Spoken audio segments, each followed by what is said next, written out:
क्या माँ, कम से कम लस्सी तो ठंडी करके पिला देती। और ये कैसी लस्सी है? पूरे ग्लास पानी में 1 चम्मच दही डाल देने से लस्सी नहीं बनती है माँ। अरे चुपचाप पी लेना, ज्यादा चक्कर चक्कर मत कर। ठीक है, तो फिर आप ही पियो अपनी ये बकवास गर्म पानी जैसी लस्सी। अरे अरे बेटा, तू गुस्सा क्यों करता है? जरा ठंडा हो जा बेटा। है? क्या कहा आपने? ठंडा हो जा? अरे कूलर तो बंद पड़ा है हमारे घर में 1947 से। कबूतर रहते हैं उसमें अपने पूरे परिवार के साथ। सिर पे लटका ये पंखा आग उगलता है आग, और आप कह रही हो कि ठंडा हो जाऊं? माँ बस भी करो, इतनी कंजूसी भी ठीक नहीं है। चुप कर, मुझे सिखाने चला है। अगर इतना सोच समझ कर नहीं चलती ना तो।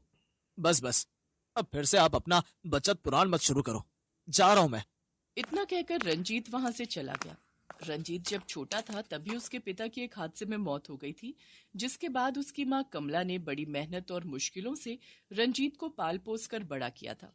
पैसों की दिक्कत हमेशा से थी, तो कमला ने भी हमेशा सोच समझकर पैसे खर्च किए और तब जाकर वो रंजीत को पढ़ा लिखा सकी। लेकिन ये बचत की आदत कब कंजूसी में बदल गई, कमला को भी पता नहीं चला। जब तक रंजीत छोटा था तो वो अपनी माँ से कुछ नहीं कह पाता था, लेकिन जब वो बड़ा हुआ और नौकरी करने लगा तब उसे कमला की कंजूसी से चिढ़ होने लगी। लेकिन जब भी रंजीत कमला से कंजूसी छोड़ने को कहता तो वो गुस्सा हो जाती। और फिर एक दिन। माँ मैं ऑफिस जा रहा हूँ, आज बहुत लेट हो गया। वहीं खाना ऑफिस की कैंटीन से ही खा लूंगा, ठीक है ना? हाँ, ओए रुक, रुक जा, ये ले, अपना टिफिन लेता जा। अरे वाह, पर आप तो कह रही थी कि आज सब्जी नहीं बनी है। हाँ तो सब्जी नहीं बनी तो मैंने तेरे लिए पराठों के साथ आम का अचार रख दिया है टिफिन में। माँ आप भी ना। अरे क्या हो गया? रहने दो आप, मैं खा लूंगा पराठे और आपका ये शाही अचार। रंजीत मुंह बनाकर चला गया। वो कहना तो बहुत कुछ चाहता था लेकिन कुछ कह नहीं पाया। उधर ऑफिस में लंच टाइम पर रंजीत ने कैंटीन से सब्जी खरीदी और पराठों के साथ खाने लगा। खाना खाते हुए वो गहरी सोच में था। हे भगवान, क्या होगा मेरी माँ का? उनकी ये कंजूसी कब जाएगी? रंजीत का मानना था कि जब तक वो नहीं कमा रहा था तब तक कमला की कंजूसी जायज थी, लेकिन अब जब वो अच्छा खासा कमा रहा था तो वो चाहता था कि कमला अब उसके पैसों से सारी सुख सुविधाओं का फायदा उठाए। पर कमला खुद को बदलने के लिए बिल्कुल तैयार नहीं थी। फिर एक शाम। क्या हो गया माँ? आप ऐसे घर के बाहर क्यों बैठी हो? अरे वो घर के अंदर बहुत उमस हो रही है। आज तो पंखा भी फुल स्पीड में चला लिया लेकिन ये गर्मी, अरे अरे अरे बाप रे बाप, मार ही डालेगी। माँ हम एसी ले लेते हैं। पता है मेरे ऑफिस में जो एसी लगे हैं वहां बैठकर पता ही नहीं चलता कि बाहर कितनी गर्मी पड़ रही है। अच्छा, वैसे कितने का आता है ये एसी? बढ़िया एसी पड़ जाएगा करीब 30,000 का। है? बाप रे, इतना महंगा! और फिर बिजली भी खाएगा पेट भर कर। अब माँ एसी है तो बिजली भी खाएगा ही। रहने दे बेटा, एक तो इतना महंगा, ऊपर से बिजली का बिल भी बढ़ेगा। पिछले महीने इतनी कम बिजली चलाई फिर भी पूरे 400 का बिल आया, बताओ। ओफो माँ, आज के टाइम पे 400 रुपए कुछ नहीं होते। अच्छा, 400 रुपए में तेरे वो 4-5 ब्रांडेड कच्छे आ जाएंगे, पता है ना? तो आप ये चाहती हो कि मैं उन्हीं कच्चों को पहनकर सारी गर्मियां निकाल दूं? हद है यार माँ। रंजीत खिसियाकर घर के अंदर चला गया। फिर अगले दिन। अब रंजीत तैयार हो गया क्या? हाँ माँ, पर माँ अभी भी सोच लेते हैं, अभी मेरी उम्र ही क्या है? ये सुनो, पूरा 25 का हो गया, अब नहीं तो कब शादी करेगा जरा बता तो। कमला रंजीत को उसकी शादी के लिए लड़की दिखाने ले जा रही थी।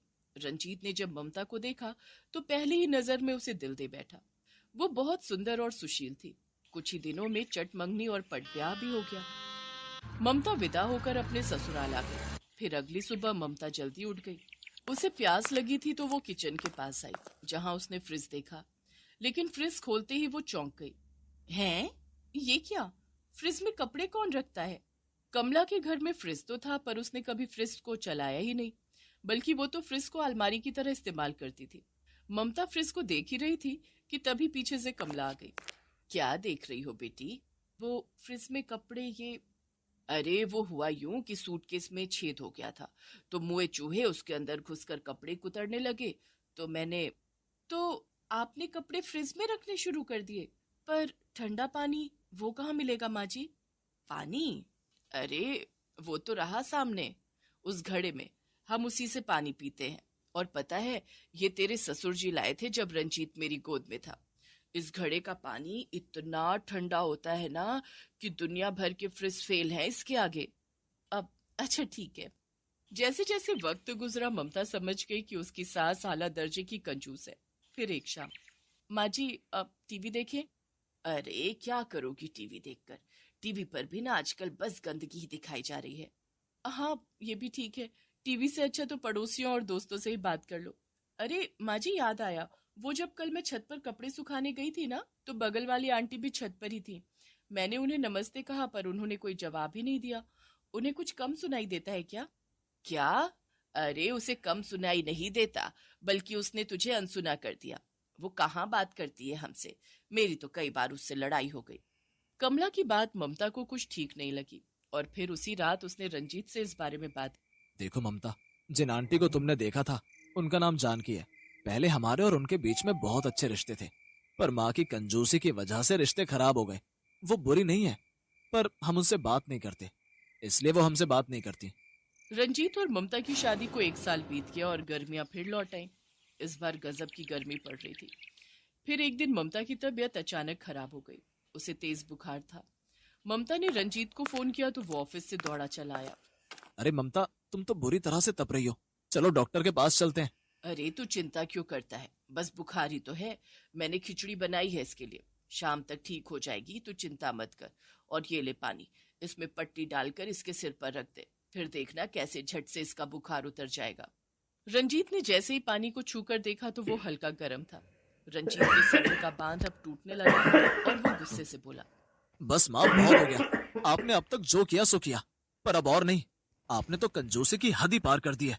आज अगर आपका फ्रिज चलता होता तो कम से कम उसमें से ठंडा पानी तो मिल जाता ममता के सिर पर पट्टी रखने के लिए।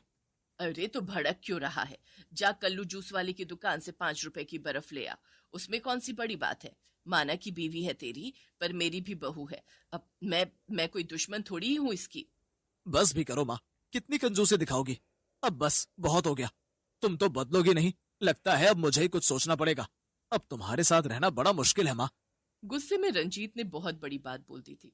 गुस्से में वो अपनी मोटरसाइकिल की तरफ बढ़ा, पर उसने देखा कि उसकी बाइक पंचर थी। रंजीत ने गुस्से में बाइक पर जोर से लात मारी और रिक्शा लेने के लिए बाहर की तरफ दौड़ा। तभी सामने उसकी पड़ोसन जानकी खड़ी थी। बेटा तू चिंता मत कर, अब मैं रिक्शा लेकर आती हूँ।